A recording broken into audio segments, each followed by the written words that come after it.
ضربه رو میبینی جهانبخش میزنه. شماره 18 تیم، یه فرصت برای گل توی دروازه گل ما به ثمر میرسه. هرچند دقیقه پیش سردار نتونست گل بزنه، اما اینجا موفق میشه و دروازه رو باز میکنه. ایران 1-0 جلو میافته. امروز در آمار و ارقام حدود 67-70% پیشبینی ها در اینترنت پیروزی ایران رو پیشبینی کرده بود.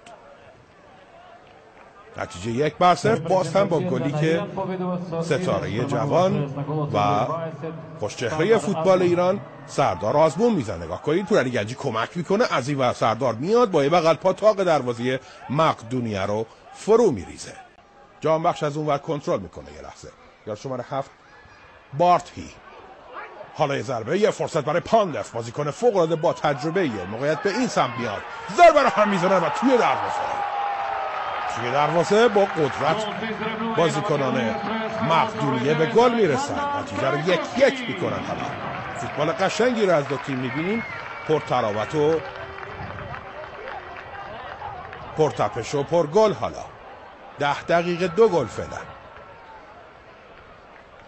قرمزپوشان مقدونیه زیاد تحمل نکردن که تیمشون در خانه عقب بیفته از فوتبال ایران. با 4 حمله دو تیم به هر کدامشون 1 گل دست پیدا کردن و نتیجه الان 1-1. اگه تو به سردار برسه که میرسه، ببینیم سردار میتونه گل دوم بزنه یا نه. ضربه توی دروازه. حالا سردار دوباره یخه بازی رو میشکنه.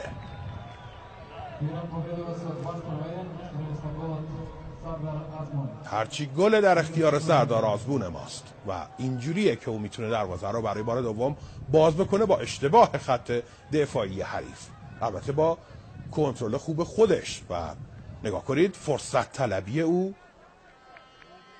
اجازه نداد که بازیکن حریف فکر کنه که بعد از اشتباهش چه کار بکنه. بلافاصله توپو گرفت و یه ضربه بغل پای آرام دروازه رو باز میکنه. ایران 2 مقدونیه 1. عزت اللهی بازیکن شوت زنی هم هست، نبادم به ترسه، باید شوتو بزنه. چه پاسی میده و هتریک سردار. سگانه سردار آزمون در بازی. چه پاسی میده عزت اللهی. عالی بود حرکت واقعا.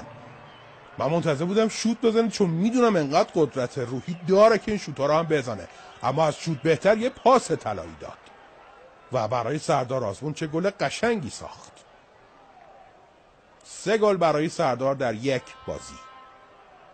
فکر می‌کنم اولین هتریک او در فوتبال ماست، با حرکتی که به زیبایی انجام داد.